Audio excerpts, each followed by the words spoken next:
ശ്രീമദ് ഭഗവത്ഗീത അധ്യായം 6 ശ്ലോകം 17. യുക്താഹാരവിഹാരസ്യ യുക്തചേഷ്ടസ്യ കർമ്മസു യുക്തസ്വപ്നാവബോധസ്യ യോഗോ ഭവതി ദുഃഖഃ. യുക്തമായ ആഹാരവിഹാരങ്ങളോടും കർമ്മവ്യാപാരങ്ങളോടും ജാഗ്രത സ്വപ്നങ്ങളോടും കൂടിയയാൾക്ക് യോഗം ദുഃഖങ്ങളെ നശിപ്പിക്കുന്നതായിത്തീരുന്നു. എങ്ങനെ ധ്യാനയോഗം അനുഷ്ഠിച്ചാലാണ് അത് ദുഃഖങ്ങളെ നശിപ്പിക്കുന്നതായി തീരുന്നത് എന്ന് വിസ്തരിക്കുകയാണ് ഈ ശ്ലോകത്തിൽ ചെയ്യുന്നത്. ആദ്യം പറയാണ്, യുക്തമായ ആഹാരവിഹാരങ്ങൾ ശീലിക്കണം. യുക്തമായ ആഹാരങ്ങൾ എന്ന് പറയുമ്പോൾ അവിടെ ആഹാരം എന്ന് പറയുമ്പോൾ ആഹരന്തി ഇതി ആഹാര, ഇന്ദ്രിയങ്ങളിലൂടെ ഉൾവലിക്കുന്നതെല്ലാം ആഹാരം എന്നാണ് അർത്ഥം. പക്ഷെ ഇവിടെ ഭാഷ്യകാരൻ പറയുന്നത് ഭക്ഷിക്കപ്പെടുന്നത് ആഹാരം എന്നെടുത്താൽ മതി എന്നാണ്. കാരണം അന്നം എന്ന് നമ്മൾ സാധാരണ പറയുന്നത് അത്തീതി അന്നം എന്ന അർത്ഥത്തിലാണ്. അശിക്കപ്പെടുന്നത്, ഭക്ഷിക്കപ്പെടുന്നത് എന്ന അർത്ഥത്തിൽ. ആ അന്നം എപ്പോഴും നമ്മുടെ ബുദ്ധിക്കും മനസ്സിനും ഒക്കെ സ്വസ്ഥത നൽകുന്നതായിരിക്കണം. അതായത് വിവേകം നൽകുന്നതായിരിക്കണം. വികാരപ്രദമായ ഭക്ഷണങ്ങൾ ഒഴിവാക്കണം. അധികം എരിവ്, അധികം പുളി, അങ്ങനെയുള്ള കാര്യങ്ങളൊക്കെ നാവിന് രുചി നോക്കിയിട്ട് കഴിക്കുമ്പോൾ എന്തായിത്തീരുന്നു? അവയൊക്കെ നമുക്ക് വികാരത്തെ ജനിപ്പിക്കുന്നതായിത്തീരും. പെട്ടെന്നുള്ള ദേഷ്യത്തെ, അങ്ങനെയൊക്കെ ഉണ്ടാവും. പെട്ടെന്ന് സങ്കടത്തെ, ഒരു തമോ ഗുണത്തെ ജനിപ്പിക്കുന്നത്, ആലസ്യത്തെ ഉണ്ടാക്കുന്ന അങ്ങനെയുള്ള ഭക്ഷണങ്ങളൊക്കെ ഒഴിവാക്കണം. എന്നെങ്കിലും അല്ല, സ്ഥിരമുള്ള ഭക്ഷണങ്ങളിൽ ഇങ്ങനെയുള്ള ഒരു മിതത്വം നമ്മൾ പാലിക്കണം എന്നർത്ഥം. അതുപോലെ നമ്മൾ കാണുന്ന കാഴ്ചകൾ, കേൾക്കുന്ന ശബ്ദങ്ങൾ എല്ലാം വിപുലമായ അർത്ഥത്തിൽ അതിനെല്ലാം കാണേണ്ടത് കാണുക, കാണേണ്ടാത്തത് കാണാതിരിക്കുക. നമ്മളെ പെട്ടെന്ന് ആവേശം കൊള്ളിപ്പിക്കുന്നതായ അല്ലെങ്കിൽ നല്ല ഒരു രജോ ഗുണത്തെ ജനിപ്പിക്കുന്ന തരത്തിലുള്ള കാഴ്ചകൾ പരമാവധി കാണാൻ ശ്രമിക്കാതിരിക്കുക.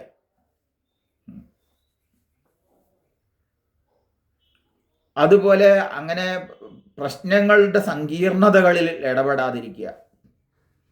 അങ്ങനെയൊക്കെ ഉള്ള ഒരാൾ ധ്യാനത്തിൽ ഉറയ്ക്കുന്ന മനസ്സോടു കൂടിയായിരിക്കും.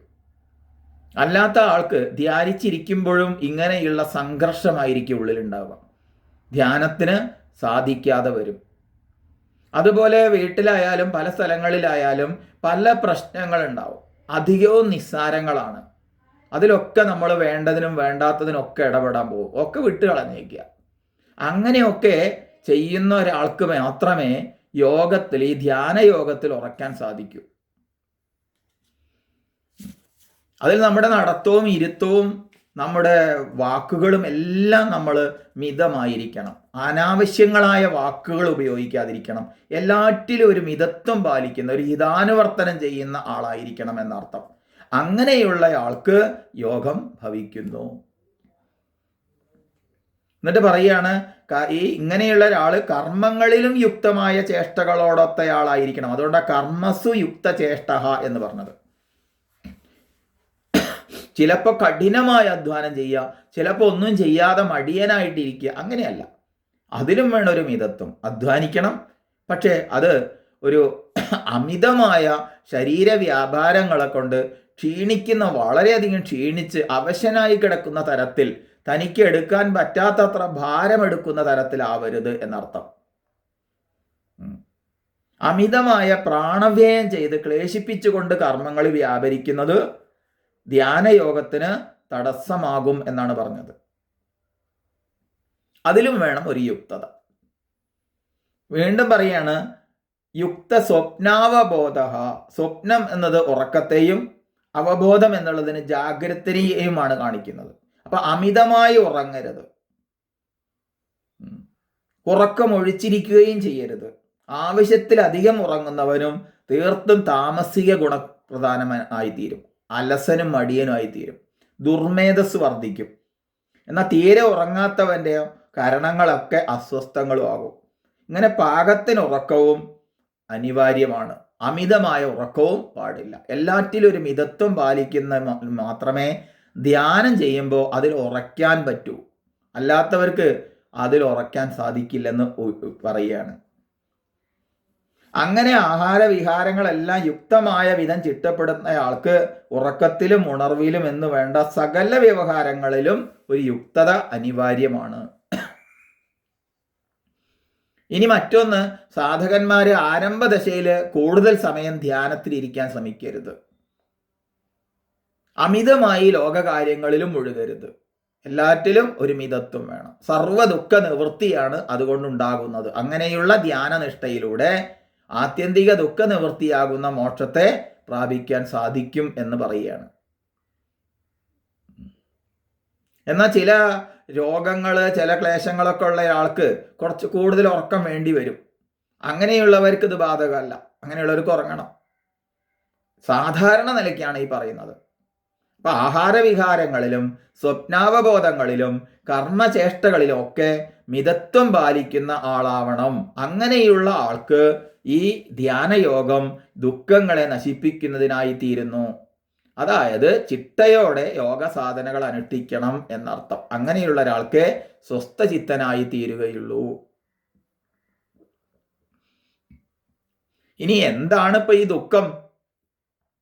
ദുഃഖം എന്ന് പറയുമ്പോൾ അനിത്യമായവയിലുള്ള നിത്യത്വ ഭ്രമമാണ് സർവ്വ ദുഃഖങ്ങളുടെയും അടിസ്ഥാന കാരണം. അനിത്യമായതെന്ന് അനിത്യമായതേ ലഭിക്കൂ, നിത്യമായത് ലഭിക്കില്ല. അപ്പൊ നിത്യമായ ആത്മാന്വേഷണം ചെയ്യാൻ വേണ്ടിയാണ് ധ്യാനം പരിശീലിക്കുന്നത്. ധ്യാനം ചെയ്യുന്നതിൻ്റെ അർത്ഥം തന്നെ താൻ ആത്മാവാണെന്ന് സാക്ഷാത്കരിക്കാനാണ്. ആത്മാവ് ഒരിക്കലും നശിക്കുന്നതല്ല. അപ്പൊ നശിക്കാത്തതിൽ ഉറയ്ക്കുമ്പോൾ മാത്രമേ എന്തുണ്ടാവുള്ളൂ? നശിക്കുന്നതിലുള്ള നിത്യത്വ ഭ്രമം നീങ്ങുകയുള്ളൂ. അപ്പൊ അതുകൊണ്ട് സർവ്വ ദുഃഖങ്ങളുടെയും അടിസ്ഥാന കാരണം നശിക്കില്ലെന്നുള്ള തോന്നലോട് കൂടിയുള്ള ആശ്രയമാണ്. അപ്പൊ നശിക്കുന്നത് നശിച്ചു പോകുന്നതാണെന്നറിഞ്ഞാൽ നശിക്കാത്തത് ഒരിക്കലും നശിക്കില്ലെന്നുള്ള വേർതിരിവ്, അതാണ് ധ്യാനത്തിൻ്റെ പരിസമാപ്തി. അപ്പോൾ നിത്യമായ സത്യസ്വരൂപത്തെ സാക്ഷാത്കരിക്കുന്നതിലൂടെ മാത്രമേ ആത്യന്തിക ദുഃഖ നിവൃത്തിക്ക് കാരണമാകൂ.